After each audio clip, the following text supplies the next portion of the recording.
The decision by general manager Bregman and the Boston Red Sox to let Alex Bregman walk is a truly reprehensible choice. And listen, I do not say that lightly, because I'm always reticent to make bold claims like that, because I'm obviously cognizant of the fact that everybody in that Red Sox building knows a lot more about the game of baseball than I do. But sometimes decision makers make mistakes as well, even with that knowledge, and I think this is just an egregious one.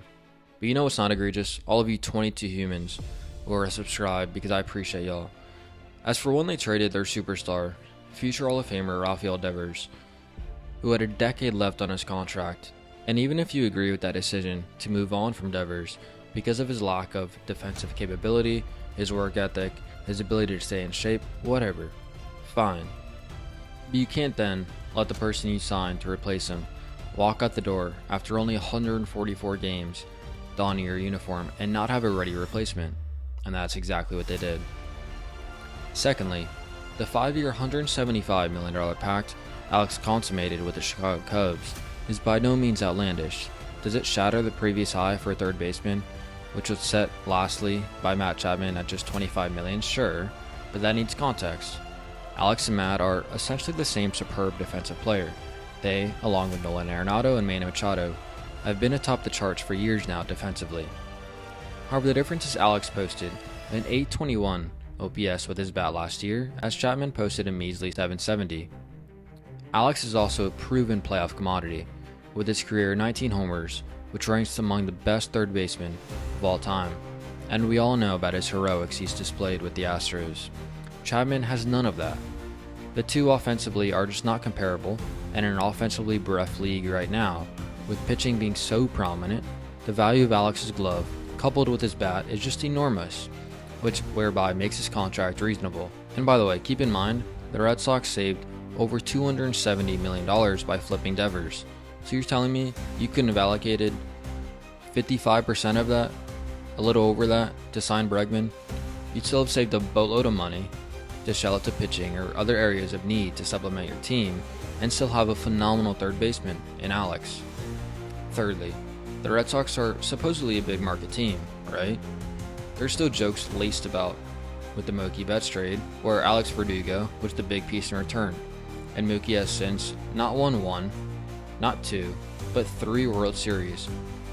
Not one championships. Not two. LeBron, tell us about that. Not 2, not 3, not 4, not 5, not 6, not 7.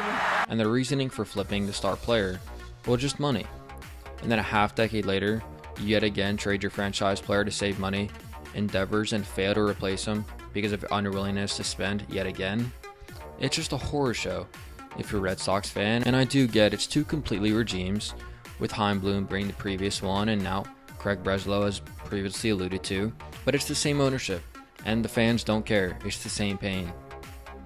The Red Sox, as currently concocted, have zero chance of even competing in their own division with the Blue Jays and Yankees, let alone the league in total, as their current 3 to 4 hitters in the lineup would be Tristan Casas, who played in 29 games last year, which seems to be a constant theme for his career, and posted a negative WAR, and Willie Abreu, who the Astros just gave away. When transactions like these occur, I always try and see the other side, especially when 99% of the public is in agreement that it's a terrible decision.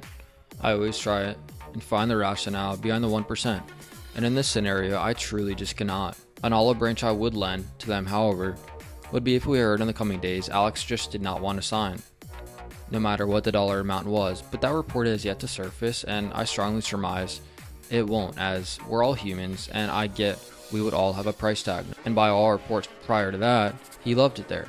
They have no imminent looming third base prospect, with no real use to spend the funds this offseason that they saved, even if you're inclined to believe they would be willing to spend, because the best players available in free agency are not of positions of need for the Red Sox in Kyle Tucker and Bo Bichette.